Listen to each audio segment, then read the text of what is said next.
About 2.5 hours from San Diego, just east of the Salton Sea, Slab City is an abandoned Marine training camp. When the camp closed its doors in 1946, the buildings, they were all removed, leaving only the concrete slabs, thus the name. And the land was turned over to the state of California and left uncontrolled. Now Slab City is home to eclectic artists, nomads, outlaws, and during the winter months, snowbirds escaping the frigid cold. But most of the people who live here year-round do so because they're escaping something else, a troubled past, a financial fallout, or just to get away from the social norms without being hassled by any authority. Everybody here has some reason why they can't live out there. Yeah. You got to look around and, you know, who's looking for this place? Give me a break. I mean, this place is so desolate, so useless, so unwanted that they don't care if we're here. We were looking for people who chose this lifestyle, and that's when we found Ben Moravsky. He discovered Slab City 22 years ago. You mentioned off the grid. I hear that a lot. Well, that's kind of what it is. We're not plugged in the internet. We don't have a regular wall phone and da-da-da-da-da. Off the grid, where I guess you would say a lot of the devastations that have struck in this country from one end to the other would make a difference anywhere else in the country, but not here. We're already pretty much living at the lowest poverty level you can live at. Ben is proud of his slab and lives in a simple trailer with his wife. A mechanic by trade, he makes money or barters for a meal by working on cars or generators. Others live frugally on the little income they get from disability or Social Security, or they live like Frank, who asks only for donations to run his internet cafe. Frank used to repair appliances, so he's able to cobble together scrap parts into working resources. He set up solar panels on his trailer and uses the energy to generate electricity to car batteries, which then power his internet connectivity. How many years have you lived here? About 12. I've only been doing this for 5. Frank is now ready to move on after 12 years in Slab City. It will wear on you, huh? Oh yeah, it's like you build your own jail. So now I'm looking to get the hell out of here.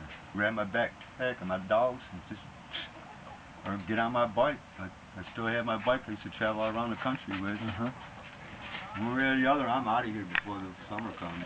Where are you going to next? I don't care. Anywhere but here. Anywhere but here.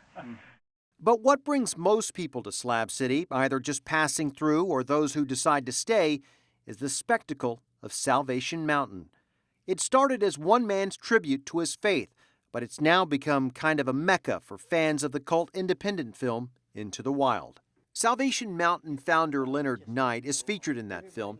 He spent 28 years creating a piece of art 3 stories high out of a small hill which is covered entirely in adobe, paint, and adorned with Bible verses. Art, right smack in the middle of the desert with nothing else around for miles. Leonard has since retired, but his project continues with volunteers. I like the way that it speaks to everybody to the point where they are at in their spiritual life. Salvation Mountain and Leonard's inspiration spoke recently to Lucinda. This was driven all the way from Ohio. After watching Into the Wild, Lucinda and her husband sold everything. They packed a van and headed west to become site managers for Salvation Mountain. They live in a small trailer with solar panels that provide minimal electricity. And you've only got so much power, so you have to be really, really frugal on what you're using. Lucinda doesn't miss the small luxuries of life and has no regrets about the move. If you come here and you don't believe the message that's printed on the side of the mountain, just knowing that somebody gave 28 years of their life and was so dedicated to get that message out there, that was important. I mean, that's phenomenal. But perhaps the most famous and interesting character of Slab City is Builder Bill. It took him years, but Bill used his slab to build the range. It's an outdoor venue for performance art, so when the sun sets on Saturdays, the range becomes a live stage with everything from poets to bands. Not bad for an old construction worker who was living out of his van in San Diego just a decade ago. And I like to contrast myself. In there I was a bum on the street, and here I'm a pillar of the community. And the thing about Slab City is you can be here without any prosecution or persecution. you can be here. And that's where Slab City is the last free space. Because I don't think there's any place else where you can go. Rain